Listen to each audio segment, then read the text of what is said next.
Welcome to Southwest History, the channel where legends of the Wild West come alive. Today, we begin one of the greatest treasure tales ever told, the mysterious Lost Dutchman Mine. Gold, curses, lost maps, and vanishing prospectors. This story has it all. Before we dive in, make sure to hit that like button, subscribe, and tap the notification bell so you never miss a story from the deserts, mountains, and myths of the American Southwest. Relax and enjoy. Out beyond Phoenix, where the asphalt melts into dusty two-lane blacktop, a fortress of rock rises 3,000 feet against the sky. Locals simply call it the Superstitions, a name whispered with equal parts pride and dread. Somewhere inside those tortured ridges, storytellers insist, lies a gold strike so rich it could bend sunlight. Yet every map that points the way seems written in blood. For more than a century, men and women have walked into those canyons chasing a phantom lode known as the Lost Dutchman Mine. Some claim the tale is desert fever, delusion conjured by heat mirages. Others swear the ground itself is cursed, protected by spirits older than any pickaxe. Whatever the truth, the legend refuses to die. Even today, metal detectors ping, campsites dot the arroyos, and fresh footprints vanish where the trail turns to stone. Tonight, Southwest history separates fact from folklore, beginning with the first echoes of a treasure that may, or may not, exist. Saddle up. The hunt starts now. Long before a single gold nugget glittered in a prospector's pan, the Superstitions were holy ground to the Apache. They called the tallest peak the dwelling of the thunder god, a place humans disturbed at their peril. Enter Captain Francisco Vázquez de Coronado and his armored conquistadors, hungry for the mythical 7 cities of Cibola. When Apache scouts warned them that defiling the mountain meant death without burial, the Spaniards scoffed, then marched straight into the Devil's Playground. Almost at once men began to vanish, as if swallowed by the basalt itself. Those recovered were horrors. Bodies slashed open, heads missing, eyes wide in permanent terror. Officers ordered the ranks to stay within arm's length of one another, but the darkness between saguaros seemed to grow hands. Night after night the toll rose. Superstition turned to panic. The expedition finally staggered south, branding the range Monte Superstición. A legend was born, and the mountain tasted its first European blood. The gold remained hidden, yet whispers trickled into missions and cantinas that somewhere behind those fangs of rock, a vein of unimaginable wealth still pulsed. Waiting, daring the next soul to try his luck. By royal decree of 1748, a vast swath of what would become Arizona passed to Don Miguel Peralta of Sonora, 3,750 square miles of cactus, canyon, and rumored treasure. Hidden within lay a rich gold deposit and several silver seams, finally placing the lost mine into official record. The Peraltas understood 2 things. The vein was real, and the Apache wrath was deadlier than bullets. So expeditions were swift, secret, and rare. Mules slipped south beneath moonlight, panniers clinking with ore.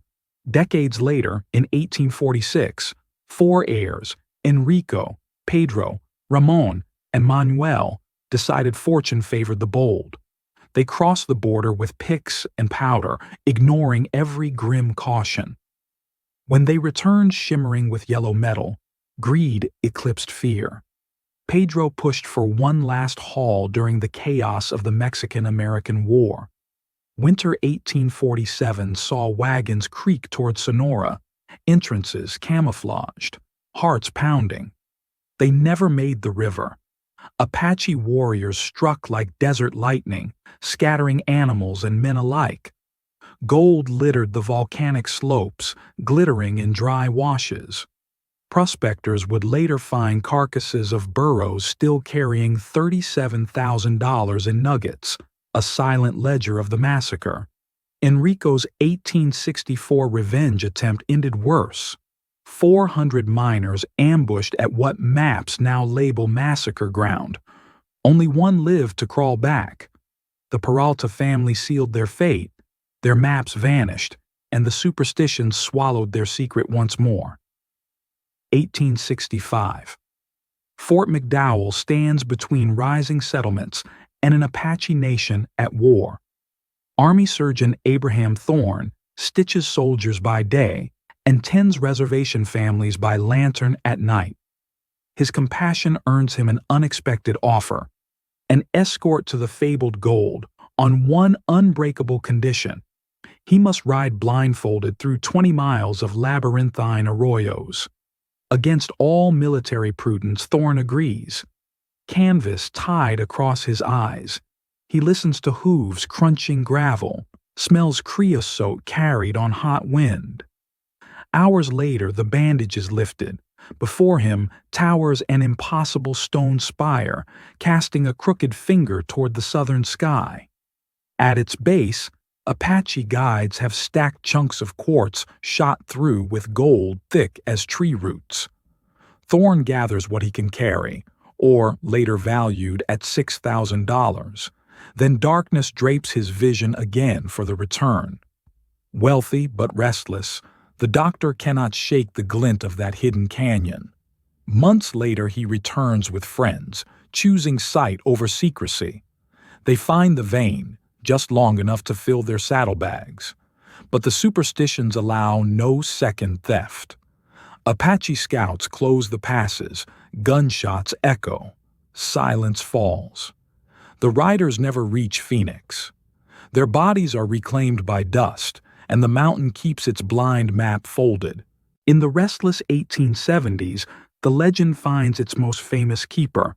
Jacob Waltz, the Dutchman to English tongues, scratches a living at Henry Wickenburg's Vulture Mine before rumors of theft force him out. Somewhere in those tunnels, or perhaps in whispered nights with an Apache woman named Kenty, Waltz learns directions older than any claim.